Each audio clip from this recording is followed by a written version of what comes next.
Hi viewers, welcome to our Release Home channel. இன்னைக்கு நம்ம பார்க்க போறது நம்ம டெய்லி லைஃப்க்கு தேவையான சில குட்டியான டிப்ஸ் அண்ட் ட்ரிக்ஸ் தான் பார்க்க போறோம். அதை தெரிஞ்சுக்க இந்த வீடியோவை நீங்க ஸ்கிப் பண்ணாம பாருங்க. நம்ம சேனலுக்கு ஃபர்ஸ்ட் டைம் விசிட் பண்றீங்களா?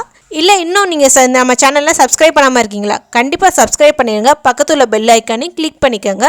இந்த மழை காலம் குளிர்காலத்தில் வந்து நீங்களே நோட் பண்ணி பார்த்துருப்பீங்க. உங்களோட ட்ராவல் பேக் இல்லை ஸ்கூல் பேக் அந்த மாதிரி ஹேண்ட்பேக்லாம் வந்து ஒரு மாதிரி வெளியில் அப்படியே வெள்ளையாக பூசண புத்துற மாதிரியே இருக்கும். ஒரு மாதிரி பேட் ஸ்மெல்லும் வர ஆரம்பிக்கும். அதை வந்து நம்ம வாஷ் பண்ணாலுமே நான் ஒரு மாதிரி அந்த வெள்ளை கலர் போகவே போகாது.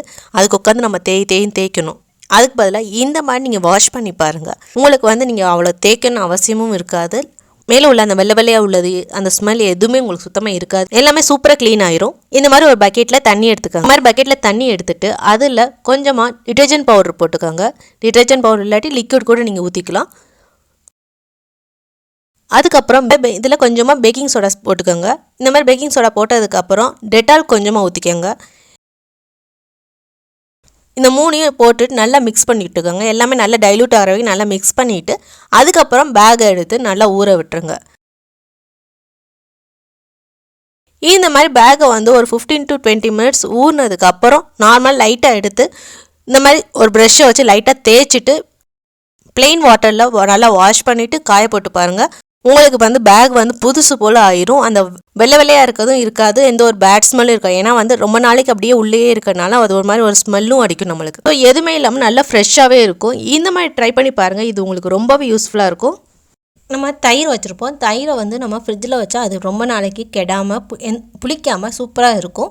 அதே இது நம்ம வெளியில் வச்சோம்னா மறுநாளே நீங்கள் பார்க்கும்போது ஒரு மாதிரி புளிச்ச வட ஆரம்பிக்கும், கெட்டு போன மாதிரி ஆயிரும். அதுக்கு நம்ம வெளியிலேயே வச்சாலும் 3 நாள் வரைக்கும் நம்மளுக்கு அது கெட்டு போகாமல் புளிக்காமல் இருக்கும். அதை இந்த மெத்தட் நீங்கள் ட்ரை பண்ணிங்கன்னா அதுக்கு நம்ம வேறு எதுவுமே போட தேவையில்லை. இந்த ஒரே ஒரு பொருளை தான் போட போகிறோம். அது என்ன பொருள்னு தான் பார்க்கலாம். இந்த மாதிரி தயிர் எடுத்துக்கோங்க. இந்த தயிரில் தேங்காய் துண்டு இருக்குது பாருங்கள். அந்த தேங்காய் துண்டை 1 இல்லை 2 எவ்வளோ வேணால் நீங்கள் போட்டுக்கோங்க. அந்த தேங்காய் துண்டை உள்ளே போட்டுட்டு நீங்கள் மூடி வச்சுருங்க. இந்த மாதிரி நீங்கள் தேங்காய் துண்டை உள்ளே போட்டு மூடி வச்சிங்கன்னா உங்களுக்கு தயிர் வந்து 3 நாள் வரைக்கும் புளிக்காமல் கெட்டு போகாமல் சூப்பராக இருக்கும். கண்டிப்பாக இதை ட்ரை பண்ணி பாருங்கள். இது உங்களுக்கு ரொம்பவே யூஸ்ஃபுல்லாக இருக்கும். நீங்கள் மாவை வந்து மதியம் அரைச்சிங்கன்னா அது வந்து நைட்டுக்கு தோசை இல்லை இட்லிக்கு நம்மளுக்கு ஊற்றுறதுக்கு வாய்ப்பே கிடையாது. ஏன்னா அவ்வளோ சீக்கிரம் அது மாவு புளிக்காது. அந்த மாதிரி இருக்கிற பட்சத்தில் இந்த மெத்தட் நீங்கள் ட்ரை பண்ணுங்கள். உங்களுக்கு மாவு சீக்கிரமாக புளிச்சிடும். அது ஈவன் மழைக்காலம் குளிர்காலத்தில் கூட உங்களுக்கு மாவு சூப்பராக இந்த மெத்தடை நீங்கள் ஃபாலோ பண்ணிங்கன்னா புளிச்சிரும். இந்த மாதிரி தண்ணியை காய வச்சுக்கோங்க. இந்த மாதிரி நல்லா தண்ணியை காய வச்சு நல்லா கொதிக்கிற அளவுக்கு இருந்தால் கூட ஓகே தான். இந்த மாதிரி நல்லா தண்ணியை காய வச்சதுக்கப்புறம் அதை கொஞ்சம் அகலமான பாத்திரத்தில் ஊற்றிக்கோங்க. இந்த மாதிரி ஊற்றிட்டு மாவை வந்து சில்வர் பாத்திரத்தில் வச்சுக்கோங்க. பிளாஸ்டிக் பாத்திரத்தில் வச்சிடாதீங்க. நீங்கள் அரைச்ச மாவை இந்த மாதிரி சில்வர் பாத்திரத்தில் வச்சதுக்கப்புறம் அந்த பாத்திரத்தை அந்த சுடுதண்ணிக்குள்ளே வைங்க. இந்த மாதிரி சுடுதண்ணிக்குள்ளே வச்சு நல்லா டைட்டாக மூடிடுங்க மாவை. இந்த மாதிரி நீங்கள் வச்சிங்கன்னா உங்களுக்கு மதியம் அரைச்ச மாவு நைட்டுக்கு சூப்பராக இட்லியோ தோசையோ பக்காவாக நீங்கள் ரெடி பண்ணிடலாம். ஈவன் இந்த மெத்தடை நீங்கள் ட்ரை பண்ணும்போது உங்களுக்கு குளிர்காலம் மழை காலத்தில் கூட நீங்கள் சூப்பராக உங்களுக்கு மாவு புளிச்சிரும். இதை கண்டிப்பாக ட்ரை பண்ணி பாருங்கள். இது உங்களுக்கு ரொம்பவே யூஸ்ஃபுல்லாக இருக்கும். நம்ம பிளெயின் மிளகாய் தூள் வந்து சில பேர் வந்து வீட்டில் அரைப்பாங்க, சில பேர் பேக்கெட்டாக கடையில் வாங்குவோம். அந்த மாதிரி வீட்டில் அரைக்கிறது ரொம்பவே கொஞ்சம் காரமாக இருக்கும். நீங்களே பார்த்துருப்பீங்க. வெளியில் வாங்குறது சிலது வந்து ரொம்ப காரமாக இருக்கும், சிலது எவ்வளோ போட்டாலும் உரப்பே இருக்காது. அதுக்கு அது எது சுத்தமானது எது கலப்படம் கலந்ததுன்னு சொல்லி நம்ம வீட்டிலே நம்ம செக் பண்ணி பார்த்துக்கலாம். இந்த மாதிரி ஒரு இதில் வந்து தண்ணி எடுத்துக்கோங்க. அந்த மிளகாய் தூளை வந்து இதில் நல்லா போட்டுக்கோங்க. இந்த மாதிரி போட்டோன்னே மேலாக மிதந்துச்சுன்னா அது வந்து கலப்படம் இல்லாத மிளகாய் தூள்னு அர்த்தம். இந்த மாதிரி மேலே மிதக்காமல் உடனே போய் டெபாசிட் ஆகி அது வந்து கலப்படம் உள்ள மிளகாய் தூள்னு அர்த்தம். இந்த மாதிரி நீங்கள் வீட்டிலேயே நீங்கள் செக் பண்ணி பார்த்துக்கலாம். இதை நீங்கள் ட்ரை பண்ணி பாருங்கள். இது உங்களுக்கு ரொம்பவே யூஸ்ஃபுல்லாக இருக்கும். நீங்கள் ஒரு முறை இந்த மாதிரி நீங்கள் செஞ்சு பாருங்கள். உங்கள் வீட்டில் உள்ள எல்லாருமே உங்களை ரொம்பவே பாராட்டுவாங்க. அது என்னன்னு இப்போ பார்ப்போம். இந்த மாதிரி குக்கரில் பருப்பு வச்சுக்கோங்க. பருப்பு வந்து ஒரு 50 பாசிப்பருப்பு போதும். பாசிப்பருப்பை தண்ணி ஊற்றி அதில் கொஞ்சமாக மஞ்சத்தூள் போடுங்க. எதுக்காக மஞ்சத்தூள் போடுறோம்னா அந்த பருப்பு சீக்கிரமாகவே மசிஞ்சிரும். பாசிப்பருப்புகளில் எந்த பருப்பு நீங்கள் வேக வச்சாலும் அதோட கொஞ்சமாக மஞ்சத்தூள் எண்ணெய் ஒரு 2 சொட்டு அந்த மாதிரி விட்டு நீங்கள் வேக வச்சிங்கன்னா உங்களுக்கு அது சீக்கிரமாகவே வெந்துடும். இந்த மாதிரி பருப்பை நல்லா வேக வச்சுருங்க. அடுத்து இந்த மாதிரி தேங்காவை ஒரு அரை மூடி தேங்காய், சோம்பு கொஞ்சமாக ரெண்டையும் சேர்த்து நல்லா அரைச்சி எடுத்துக்கோங்க. இந்த மாதிரி அதையும் அரைச்சதுக்கப்புறம் அடுத்து என்ன பண்ண போகிறோம்னா ஒரு தாச்சி இந்த மாதிரி வச்சுக்கணும். அந்த தாச்சியில் எண்ணெய் ஊற்றிட்டு கடுகு, கடலைப்பருப்பு, பச்சை மிளகா ஒரு 2 இல்லை 3 உங்கள் காரத்துக்கு ஏற்றப்பல நீங்கள் போட்டுக்கோங்க. இந்த மாதிரி போட்டு கருவேப்பிலை எல்லாத்தையும் இந்த மாதிரி நல்லா தாளிச்சுக்கோங்க. இந்த மாதிரி தாளித்ததுக்கப்புறம் பெரிய வெங்காயம் 1 வெங்காயம் போட்டுருங்க.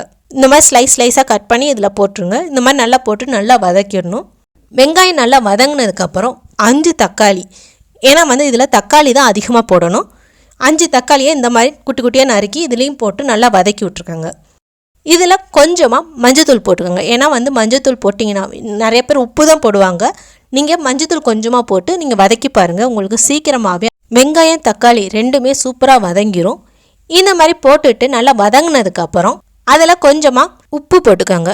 இந்த மாதிரி உப்பு போட்டுட்டு நல்லா வதக்கி விட்டுக்கோங்க. உப்பு போட்டு நல்லா வதக்குனதுக்கப்புறம் அதில் ஒரே ஒரு டீஸ்பூன் வெறும் மிளகாய்த்தூள் போட்டு நல்லா அதையும் நல்லா வதக்கிக்கோங்க. இந்த மாதிரி நல்லா வதக்கி நல்லா பேஸ்ட் ஆனதுக்கப்புறம் அதில் நீங்கள் வேக வச்சிங்கள பருப்பு, அந்த பருப்பை எடுத்து இதில் ஊற்றுங்க. இந்த மாதிரி நல்லா பருப்பை போட்டு நல்லா ஊற்றிட்டு நல்லா கொதிக்க விட்டுருங்க. இந்த மாதிரி நல்லா கொதித்ததுக்கப்புறம் கடைசியாக இறங்கி அடுப்பை அமர்த்துறதுக்கு கொஞ்சம் நேரத்துக்கு முன்னாடி நீங்கள் அரைச்சி வச்சுக்கிங்களா தேங்காயும் சோம்பும், அதை இதில் ஊற்றி நல்லா கிளறி விட்டுக்கோங்க. இந்த மாதிரி நல்லா கிளறி விட்டுட்டு ஒரு மாதிரி பொங்கி வர டயத்தில் நீங்கள் அமர்த்திடணும். இந்த மாதிரி நீங்கள் செஞ்சு இட்லி, தோசை, சப்பாத்தி இந்த மாதிரி எதுக்கு நீங்கள் கொடுத்தாலும் உங்கள் வீட்டில் உள்ளவங்க எல்லாருமே ரொம்பவே விரும்பி சாப்பிடுவாங்க. உங்களையும் ரொம்ப பாராட்டுவாங்க. கண்டிப்பாக ஒரு முறையாவது இந்த மாதிரி நீங்கள் ட்ரை பண்ணி பாருங்கள். இது உங்களுக்கு ரொம்பவே யூஸ்ஃபுல்லாக இருக்கும். ஈவினிங் ஆனாவே இந்த கொசுலாம் எங்கேருந்து தான் வருமோ தெரியாது, ஒரு மாதிரி படை எடுத்து நம்மளை பாடாப்படுத்திடும். இந்த மாதிரி கொசு கடிக்கிறதுனால நம்மளுக்கு பல வியாதிகளும் வருது. இனி அந்த மாதிரி கொசு கடிக்காமல் இருக்கிறதுக்கு இந்த ஒரு விஷயத்த நீங்கள் பண்ணுங்கள். உங்கள் வீட்டில் கொசுங்கிற பிரச்சனையே இருக்கவே இருக்காது. அதுக்கு இந்த மாதிரி ஒரு டம்ளரோ இல்லை ஏதோ ஒரு கப்போ எடுத்துக்கோங்க. இந்த மாதிரி எடுத்துட்டு அதில் நம்ம வீட்டில் பூஜைக்கு யூஸ் பண்ணுவோம்ல கம்ப்யூட்டர் சம்பிராணி, அந்த கம்ப்யூட்டர் சம்பிராணியை இந்த மாதிரி ஒன்றை பாதியாக உடைச்சிக்கோங்க. இந்த மாதிரி பாதியாக உடைச்சிட்டு அதை பற்ற வச்சுருங்க. இந்த மாதிரி பற்ற வச்சுட்டு இது நல்லா எல்லா இடத்துலையும் நல்லா பிடிச்சதுக்கப்புறம் நீங்கள் அந்த கம்ப்யூட்டர் சம்பிராணியை அந்த டம்ளரோ மக்கோ அதுக்குள்ளே உள்ளே வச்சுருங்க. அதுக்கப்புறம் நம்ம எடுக்க போகிறது வேப்பிலை தான். அந்த வேப்பிலை நம்மளுக்கு ரொம்பவே நல்லது. அதோட ஸ்மெல்லு நம்மளுக்கு ரொம்ப நல்லது. அது வேப்பிலையோட கொழுந்தை நம்ம சாப்பிட்டா நம்ம உடம்புக்கு ரொம்ப நல்லது. அந்த வேப்பிலையை தான் இப்போ எடுக்க போகிறோம். அந்த வேப்பிலையை ஒரு கொப்பு எடுங்க, ரொம்பலாம் எடுக்காதீங்க.